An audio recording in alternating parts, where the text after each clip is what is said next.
교회 다니는 사람들이 가장 중요하게 여기는 것이 바로 하나님께 예배하는 것입니다.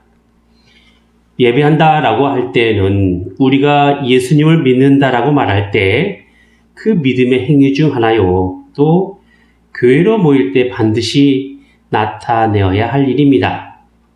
왜냐하면 우리가 예배를 드릴 때에는 우리가 믿고 고백해야 될 그 내용과 그리고 하나님께 향한 우리의 신앙이 그 예배에 있기 때문에 그렇습니다. 그래서 우리는 예배로 하나님께 나가는 것이고 고백하는 것이고 자신을 하나님 앞에 드리는 것입니다. 그리고 우리가 교회로 모여서 마땅히 하나님께 예배를 드리면서 하나님을 믿는 사람인 것을 우리의 고백과 또 우리가 믿어야 할 내용을 통하여 확인하게 되는 것입니다. 교회에서 드려지는 예배의 중요성이 바로 여기에 있기 때문에 만약에 우리가 하나님을 믿는다라고 말하면서 예배를 드리지 않게 된다면 우리의 신앙이나 우리의 고백해야 할 내용이나 하나님께 향한 경건의 모습을 나타낼 수가 없게 되는 것입니다. 오늘 본문에는 우리가 예배할 때 있어야 할 내용 중 몇 가지를 이야기하고 있습니다. 그것이 바로 26절에 나와 있는 찬송시와 가르치는 말씀과 계시와 방언입니다. 사도행전 2장 42절에 보면 초대교회에서 성도들이 모였을 때 했던 예배의 모습을 이렇게 표현을 하고 있습니다. 저희가 사도의 가르침을 받아 서로 교제하며 떡을 떼며 기도하기를 전혀 힘쓰니라. 따라서 지금 교회에서 찬송을 부르고 또 기도를 하고 하나님의 말씀을 읽고 그 말씀의 뜻이 무엇인지를 설교를 통하여 배우며 떡과 포도주로 성찬을 하는 모든 예배의 순서는 사람이 의미로 만들어낸 것이 아니라 교회를 이루며 살아왔던 믿음의 사람들이 이미 예배 절차 가운데서 시행해 왔던 것들입니다. 물론 각각의 교회마다 조금씩 순서가 다르긴 하지만 앞서 말한 기본적인 예배의 내용은 같다 이렇게 말할 수 있을 것입니다. 우리가 주일에 모여서 예배를 한다라고 말할 때에는 이런 기본적인 내용을 가지고 하나님께 자신의 신앙을 고백하며 헌신하는 시간을 갖게 되는 것입니다.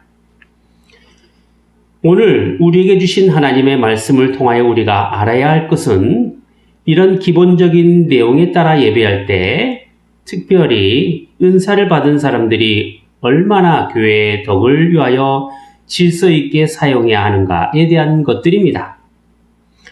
한마디로 말한다면 교회의 덕을 세우기 위해서는 반드시 세워진 질서를 지켜야 한다라는 그 이야기가 되는 것입니다. 특별히 공적으로 모였을 때 그 예배의 모임에는 질서가 필요한 것이고 그 질서 가운데 예배가 이루어져야 한다는 것입니다.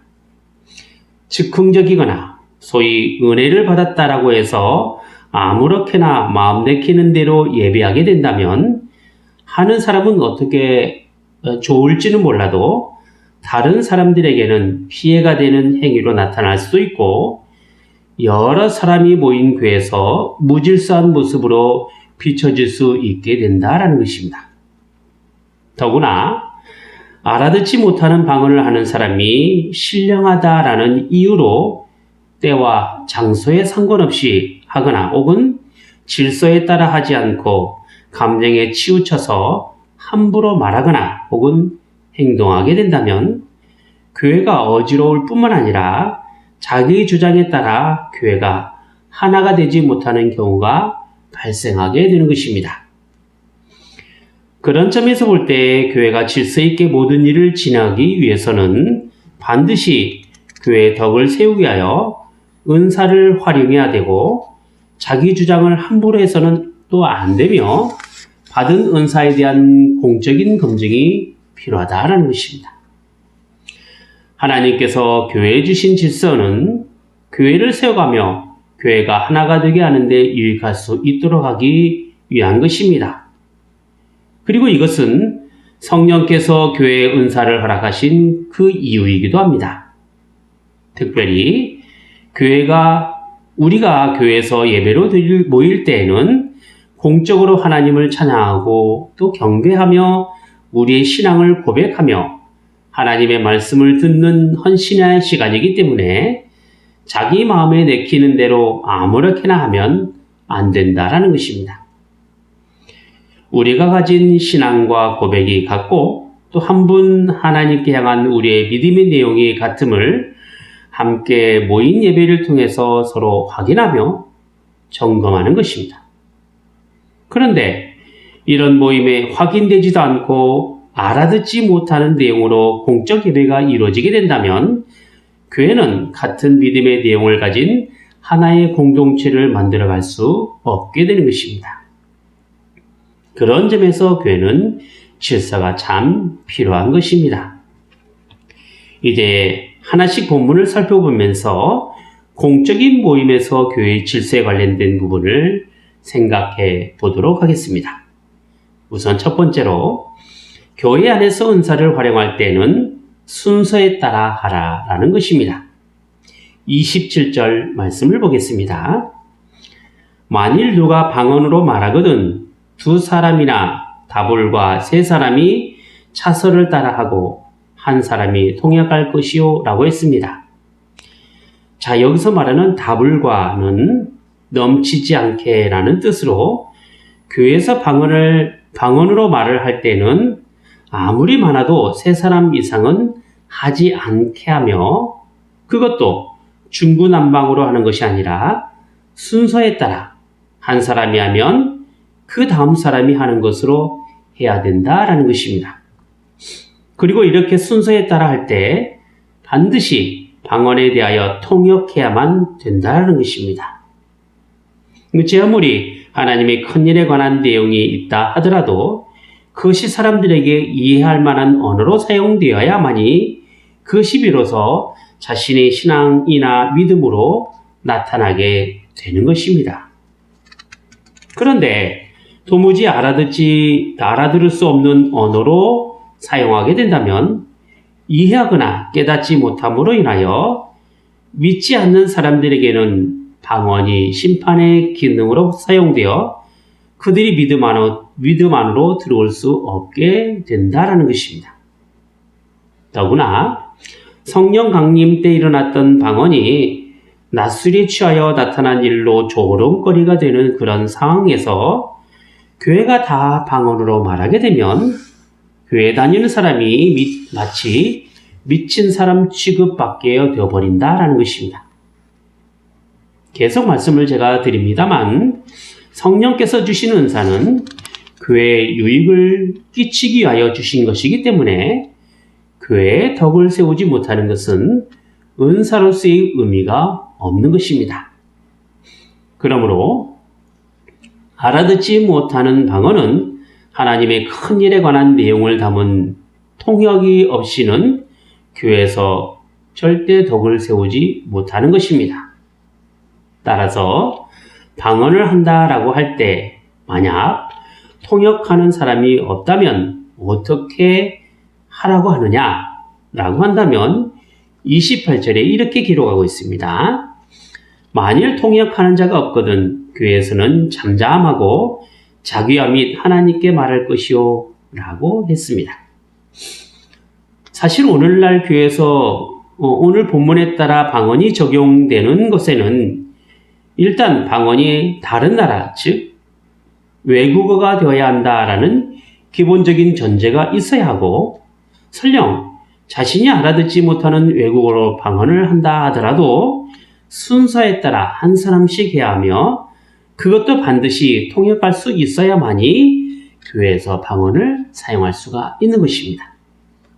그리고 이렇게 질서에 따라 은사를 사용하는 문제는 예언하는 것에도 예외는 아니다라는 것입니다. 29절과 30절 말씀입니다. 예언하는 자는 둘이나 셋이나 말하고 다른 이들은 분변할 것이요 만일 곁에 앉은 다른 이에게 계시가 있거든 먼저 하던 자는 잠잠할지니라 했습니다. 성경이 완성되기 전에는 하나님의 말씀을 계시로 받아 예언하는 사람이 있었기 때문에 그런 은사를 가진 사람은 교회에서 공공연하게 하나님의 말씀을 전하는 사람으로서 예언을 하게 된 것입니다. 그리고 이렇게 교회에서 예언하는 사람은 둘이나 셋으로 제한을 시키고 다른 사람이 예언을 하면 먼저 한 사람은 또한 잠잠하라고 이야기를 한 것입니다.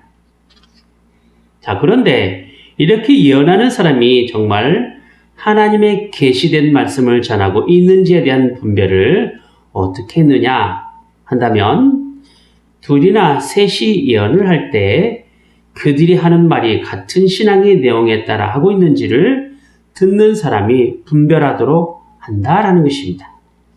그리고 만약 다른 예언에 대한 다른 해석이 나오게 된다면 먼저 예언을 하는 사람은 잠잠히 하고 나중에 예언을 듣게 한다라는 것입니다. 교회에서 예언을 할 때 예언하는 사람의 수를 제한하는 것, 그리고 예언을 듣는 사람들을 통하여 분별할 수 있도록 했다라고 하는 것, 그리고 예언이 어느 한 사람의 독점적인 은사가 아니기 때문에 다른 사람의 예언으로 제재를 받을 수 있도록 했다라고 하는 것은 계시된 하나님의 말씀을 잘 분별할 수 있도록 하는 교회에 세워진 질서다 이렇게 이야기할 수 있을 것입니다. 따라서 신령한 은사를 통해서 나타내야 될 교회의 질서에는 언제나 교회의 유익을 위하여 순서에 따라 받은 은사를 활용할 수 있어야 하는 것입니다. 자신이 가진 것이 더 좋다라는 식의 논리를 가지고 교회에서 자기 마음대로 하거나 혹은 일방적으로 하지 말아야 된다는 것입니다.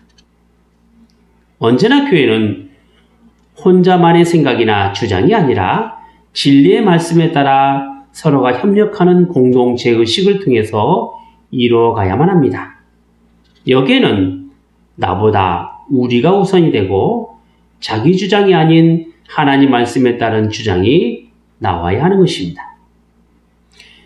그것이 교회 안의 질서로 나타나게 될 때 비로소 교회의 덕스러움과 유익이 될 수가 있는 것입니다. 또한 은사를 통해서 나타내야 할 교회의 질서에는 하나님의 계시된 말씀에 따른 바른 분별력이 있어야만 합니다. 그리고 신앙의 분별력은 언제나 하나님의 말씀을 기초로 하고 있는 것입니다. 그래서 우리가 판단하고 생각하는 모든 것들이 다 하나님의 말씀에 따라 나타나야 하는 것입니다. 시편 기자는 시편 119편 105절에서 이렇게 고백을 하고 있습니다. 주의 말씀은 내 발의 등이요 내 길의 빛이니이다 했습니다.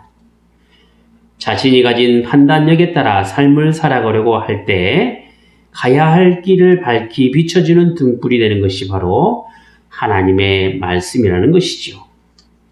정말 믿음의 사람이 고백해야 할 내용이 바로 이것이라 할 것입니다. 하나님의 말씀은 우리의 삶을 이끌어가고 또 비춰가면서 가야 할 길을 제대로 걸어가게 하십니다. 그것도 선한 길이요, 복된 길이요, 구원의 길이요, 생명의 길로 가게 하시는 것이지요. 그래서 우리의 인생에 복이 되고 구원이 되고 생명이 되기 위해서는 반드시 하나님의 말씀을 통하여 우리의 발에 등이 되고 가야 할 길에 복과 구원과 생명의 빛으로 비춰주고 있어야 하는 것입니다.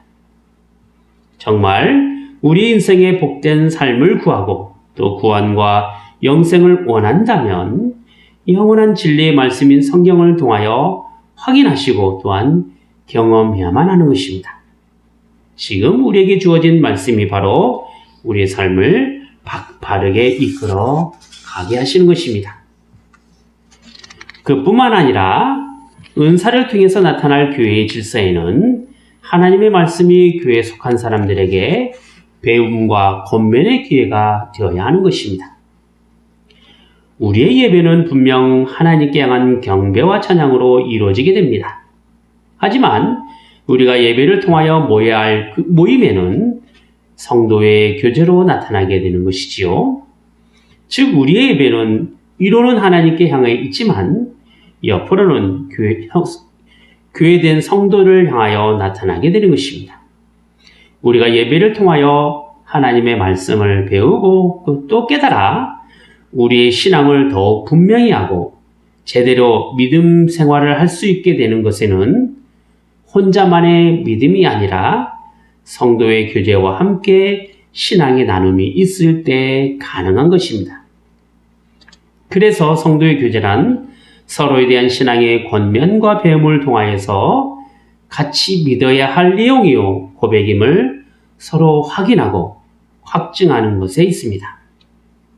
나 혼자만의 신앙이 아니라 같은 신앙이 됨을 성도의 교제를 통해서 검증하는 것입니다. 성도의 교제를 통한 우리의 확인은 바로 구원이다. 이렇게 말할 수 있는 것이지요. 교회에서 나타난 은사는 어느 한 사람만의 독점적인 소유물은 아닙니다. 이것은 방언이든 예언이든 다 마찬가지가 됩니다. 모두 다 교회를 세워가고 또 교회를 하나 되게 하는 데 유익한 일이라면 하나님께서 은사의 도구로 사람을 사용하셔서 교회를 아름답게 세워가게 하시는 것입니다.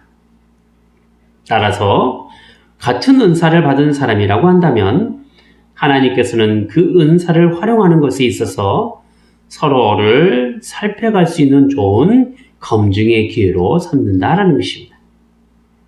방언을 한다라고 말할 때 순서에 따라 하되 통역을 통해서 방언을 검증하도록 한 것이고, 예언을 한다라고 할 때에도 순서에 따라 하는 것에는 하나님의 계시가 서로에게 검증이 될 수 있도록 하여 서로의 신앙을 살피는 일종의 신앙에 대한 경계가 되는 셈입니다.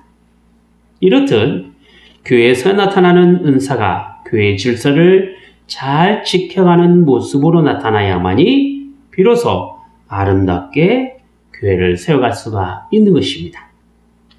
하나님은 분명 질서의 하나님이십니다. 그리고 그 질서는 우리를 화목하고 화평하게 만드는 것이지요. 이제 교회의 질서와 관련해서 두 번째로 우리가 생각해 볼 것은 자기 주장을 함부로 하는 여자들은 교회에서 잠잠하라 라는 것입니다. 34절과 35절입니다. 모든 성도의 교회에서 함과 같이 여자는 교회에서 잠잠하라. 저희의 말하는 것을 허락함이 없나니 율법에 이른 것 같이 오직 복종할 것이요. 만일 무엇을 배우려거든 집에서 자기 남편에게 물을 지니 여자가 교회에서 말하는 것은 부끄러운 것임이라. 많은 사람은 이 말씀이 교회에서 여자가 가르치거나 또 은사를 나타내거나 주장하는 것을 그 많은 내용으로 알고 있고 또 그것을 널리 활용하고 있는 본문으로 사용합니다. 그런데 사도행전 2장에 나타난 오순절 성령 강림의 역사는 이미 요엘 선지자가 예언한 내용의 성취로 되어 있단 말이죠. 요엘의 예언이 무엇이었습니까? 요엘서 2장 28절에서 29절 말씀을 보니까 그 후에 내가 내 신을 만민에게 부어주리니 너희 자녀들이 장래일을 말할 것이며 너희 늙은이는 꿈을 꾸며 너희 젊은이는 이상을 볼 것이며 그때 내가 내 신으로 남종과 여종에게 부어줄 것이며 라고 했습니다. 자, 오순절 성령 강림에 너희의 아들과 딸이 예언을 할 것이라고 했는데 실제로 사도행전 21장에 보면 빌립의 딸들이 예언을 하기도 했단 말입니다. 그리고 고린도 교회에서는 여자가 기도하며 예언을 하기도 했다라고 표현했어요. 그러므로 여자가 교회에서 아무것도 하지 않고 그저 조용히 있었던 것은 분명 아니라고 말할 수 있을 것입니다. 그런데 왜 오늘 본문에는 여자가 교회에서 말하는 것이 허락되지 않았을까요? 이 말씀을 우리가 이해하기 위해서는 앞의 구절의 내용과 연결해서 좀 생각을 해봐야만 합니다. 자, 앞의 이야기는 방언과 예언의 은사를 가진 사람이 교회의 덕을 세우기 위해서 질서를 지켜야 된다라고 했고, 그 질서로 정한 것이 무엇이냐 하면 순서에 따라 하며 통역이 필요하다 했으며 분별할 수 있어야 된다고 했으며 서로를 검증할 수 있어야 된다 이렇게 했단 말이죠. 이 말은 곧 고린도 교회에서 은사를 활용할 때 질서가 지켜지지 않았고 너무 즉흥적이거나 감정적으로 치우친 은사의 활용의 경우가 많이 있었다라는 이야기가 되는 것이죠. 그래서 그런 무질서를 바로 하기 위하여 교회 안의 질서와 관련하여 은사를 나타낼 때 다소 즉흥적이고 감정적인 여자의 경우를 대표적으로 내세워 권면을 하고 있는 것입니다. 그래서 은사를 나타내는 것에 있어서도 역시 교회에 있는 질서에 따라 행하게 하는데, 여기에는 창조의 질서에 나타난 여자의 머리인 남자를 존중하는 차원에서 행하라 이렇게 이야기하고 있는 것입니다. 그것이 바로 35절에 나와 있는 것처럼 여자는 머리인 남편을 통하여 배우고 물어봐야 된다라고 한 것입니다. 그러므로 여기에 있는 여자를 향한 권면은 여자가 교회에서 아무 말도 하지 말라라는 그 이야기라기보다는 교회의 덕을 세우고 교회의 질서를 지키는 것에 대한 차원에서 나온 권면이다 이렇게 말할 수 있을 것입니다. 물론 여자가 남편에게 복종할 의무를 갖는다라고 본문에 기록된 것은 창세기에 나타난 남편과 아내에 대한 징벌을 통해서 언급된 내용이라 이렇게 이야기할 수 있을 것입니다. 죄로 인하여 아내인 하와에게 향한 징벌의 내용이 뭐였습니까? 그것은 바로 아내가 남편을 지배하려고 해도 남편은 아내를 오히려 다스리게 된다. 이거 아니었습니까? 돕는 배필이 죄로 인하여 지배하려는 욕심으로 나타나게 된 것이고, 그 욕심이 오히려 남편이 아내를 다스리는 위치가 되어 버렸다라는 것입니다. 그런 점에서 여자는 교회에서 죄로 인하여 주어진 그 위치에 따라 남편의 도움을 받아야 된다라는 것입니다. 디모데후서 2장 11절에 있는 여자는 1절 순종함으로 종용히 배우라 라고 한 것도 바로 이런 차원에서 이해해야만 합니다. 결코 여자가 남자보다 못해서도 아니고 부족하거나 평등하지 못해서가 아닙니다. 창조의 질서에 따라 나타난 순서상의 권위요 또 죄로 인하여 나타난 다스림 때문에 그렇습니다. 그러므로 자기의 생각과 다르다라고 해서 하나님께서 세우신 자연의 질서를 지키지 않는 것은 참으로 부끄러운 일이 됩니다. 그리고 자신의 죄가 드러나면 드러날수록 나타나는 현상은 그 죄로 인하여 모든 것으로부터의 얽매임과 속박이 나타나게 되는 것입니다. 마치 하와가 지배의 욕심으로 인하여 오히려 다스림 받는 위치가 되었듯이 말이죠. 우리가 하나님께서 말씀을 통하여 우리에게 주신 질서를 지키고 살아간다 라고 말할 때에는 언제나 그 하나님의 뜻에 순종함으로만이 가능하다라는 것입니다. 그리고 그 질서는 우리를 교회로 세워가게 하고 또 우리를 하나님의 사람으로 만들어가는 것입니다.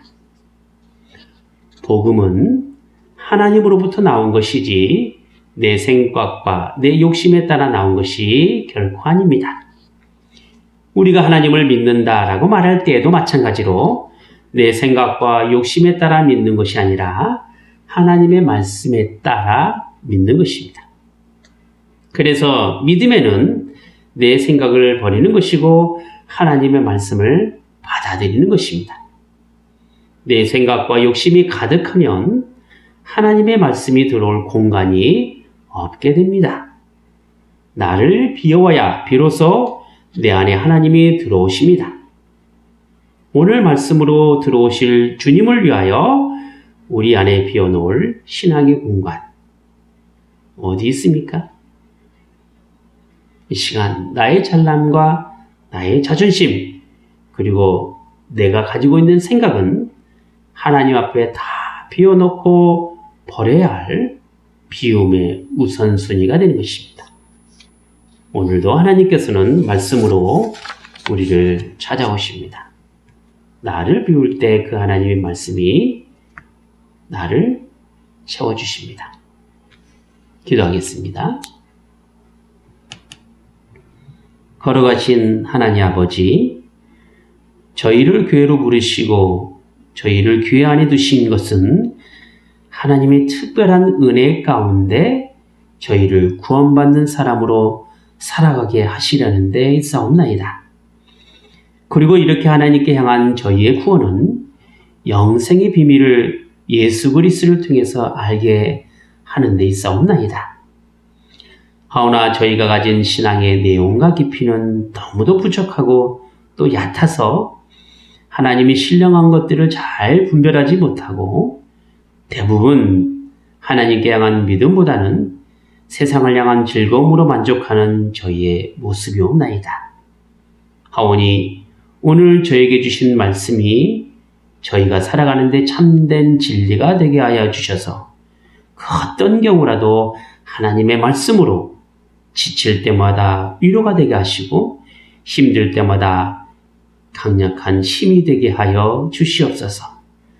하나님의 말씀을 대할 때마다 깨달음을 가질 수 있도록 저희에게 참된 지혜를 주시고 또 교회를 통해서 말씀으로 가르쳐 주셔서 그 말씀 하나하나가 인생의 목표가 되게 하시고 저희를 구원으로 인도하는 복된 길이 되게 하여 주시옵소서.